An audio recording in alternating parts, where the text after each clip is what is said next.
ancient Japan, where mountains touched the heavens and rivers whispered through forests of cedar and bamboo, a warrior class was born. They were more than soldiers, more than servants. They were a way of life, a philosophy sharpened on the edge of a sword. They were the samurai. For nearly 1,000 years, they shaped the destiny of Japan, guiding it through eras of war, peace, and transformation. Their influence outlived their swords, outlasted their empires, and still lingers in the modern world. This is their story, a story of honor and loyalty, of art and death, of men and women who chose duty above life itself. To understand the samurai, we must return to a time before they had a name. In the 9th century, during Japan's Heian period, the emperor's court in Kyoto ruled a land of poets, scholars, and refined nobility. But beyond the capital, far from the polished halls of power, the provinces told a different story. Bandits roamed the countryside, rival clans seized land. To protect their domains, aristocrats hired men of arms, skilled horsemen and archers trained to fight and die for their masters. These men were the bushi, the early warriors. At first, they were simple retainers, protectors of estates. But over generations, their power grew. They mastered archery, the spear, and eventually, the curved sword. They developed their own codes of loyalty, their own symbols of rank, and their own sense of identity. By the late Heian era, these provincial warriors had become something new, something distinct. They were the samurai, those who serve. As Japan fractured, these warriors became the decisive force in the struggle for power. Their rise reached a climax in the 12th century, during the Genpei War, a devastating conflict between the Taira and the Minamoto clans.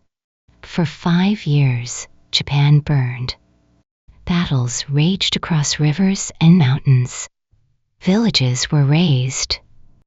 Honor and betrayal intertwined like steel. The war ended in 1185 with the defeat of the Taira at the Battle of Dan Noura. Their banners sank beneath the waves. From the ashes rose a new ruler, Minamoto no Yoritomo, who established Japan's first shogunate in Kamakura. The emperor still reigned in name, but the real power now belonged to the warrior.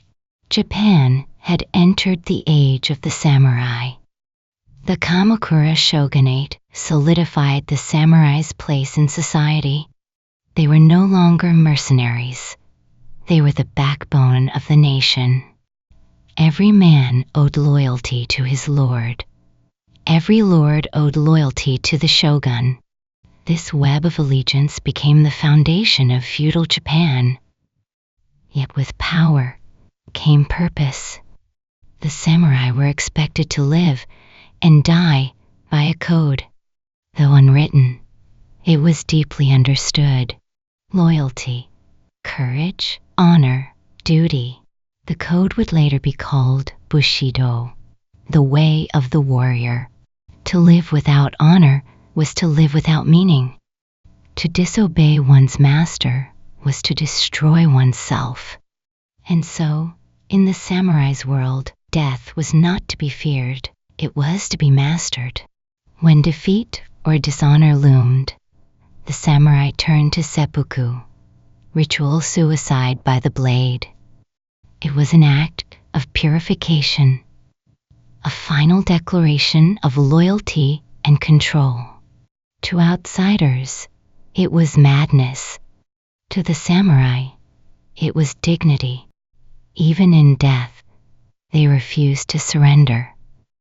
But the samurai were not only defined by the sword.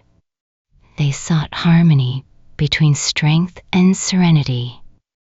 Many turned to Zen Buddhism, a philosophy that taught discipline, mindfulness, and acceptance of death. Through meditation, they learned to quiet the mind. Through art and poetry, they found beauty in impermanence. In the tea ceremony, they practiced humility and stillness. A true warrior was not merely a killer. He was a man of refinement and restraint. The sword was his soul, but his spirit was forged in silence. In the 13th century, Japan faced its greatest test. Across the sea, the Mongol Empire, the largest military power the world had ever known, set its sights on the island nation. Tens of thousands of invaders landed on Japan's shores. The samurai, accustomed to duels of honor, faced an enemy that fought with ruthless precision and foreign weapons. For the first time, the samurai encountered massed infantry, explosives, and cavalry from the steppes. They fought valiantly, but nature decided the outcome. A great storm tore through the Mongol fleet, destroying their ships and forcing a retreat. The Japanese called it the kamikaze, the divine wind. It became a symbol of protection, of destiny itself. The samurai believed the gods favored their courage. Over the next centuries, the samurai's role evolved as Japan descended into chaos. The Ashikaga shogunate rose and fell. Civil wars erupted between clans, each vying for power and land. From this turmoil emerged the Sengoku Jidai, the age of the warring states. From the mid-1400s to the early 1600s, Japan was a battlefield. Lords called daimyo raised massive armies. Samurai fought not just for honor, but for survival. Battles were constant and brutal. Castles rose and fell. Alliances were written in ink one day and blood the next. The bow and arrow gave way to the spear, and the spear gave way to gunpowder. Portuguese traders introduced the arquebus, and warfare changed forever. But even as the weapons evolved, the spirit of the samurai remained. They adapted, blending ancient skill with new technology. And through the chaos, three great unifiers emerged: Oda Nobunaga, Toyotomi Hideyoshi, and Tokugawa Ieyasu. Together, they reshaped Japan. Through blood, betrayal, and vision, they forged peace. When Tokugawa Ieyasu triumphed at the Battle of Sekigahara in 1600, centuries of war finally ended. 3 years later, he became shogun and established the Tokugawa shogunate, a dynasty that would rule Japan for over 250 years. For the samurai, this was both triumph and tragedy. Peace meant stability, but it also meant purpose lost. The battlefield was gone. The warrior's role shifted from fighter to administrator, scholar, and moral example. The samurai now wore two swords, a long katana and a short wakizashi, symbols of their rank and discipline. They studied Confucian ethics, poetry, and governance. They became the guardians of order, the living embodiment of virtue. Bushido transformed from a code of war into a code of conduct. To live with sincerity, loyalty, and integrity became the new battlefield. Yet even in peace, tension simmered beneath the surface. Many lower samurai, the ronin, or masterless men, struggled to survive without stipends or lords. Some became teachers or bodyguards. Others turned to crime, drifting through towns like ghosts of a bygone era. But their stories lived on, in legends, in plays, in whispers of vengeance and loyalty. One such story became immortal, the tale of the 47 Ronin. When their master was forced to commit seppuku after a political scandal, his loyal retainers plotted revenge for nearly 2 years. They struck in the dead of winter, killing the man who had disgraced their lord. Then, knowing their fate was sealed, they surrendered and took their own lives with honor. To this day, their graves in Tokyo are visited as symbols of devotion and righteousness. In them, the true spirit of the samurai endures. As time passed, the samurai continued to shape Japan's culture, art, and philosophy. Their armor became more ornate, their swords more refined, their calligraphy more elegant. They wrote poetry about death and love, cherry blossoms and snow. They studied strategy, most famously through the works of Miyamoto Musashi, the undefeated swordsman and author of The Book of Five Rings. Musashi taught that true mastery was not in technique alone, but in perception, in understanding the flow of all things. He wrote, "If you know the way broadly, you will see it in all things." To the samurai, war and art were reflections of the same truth, control of the self. By the mid-19th century, the world around Japan began to change. Western nations, armed with steam power and industrial might, sought to open Japan's ports. In 1853, American warships arrived under Commodore Perry, demanding trade. The shogunate, long isolated, could no longer hold back the tide. Within 2 decades, the old order collapsed. The emperor reclaimed power in what became known as the Meiji Restoration. The samurai system was dismantled. Their privileges were stripped away. Carrying swords in public became illegal.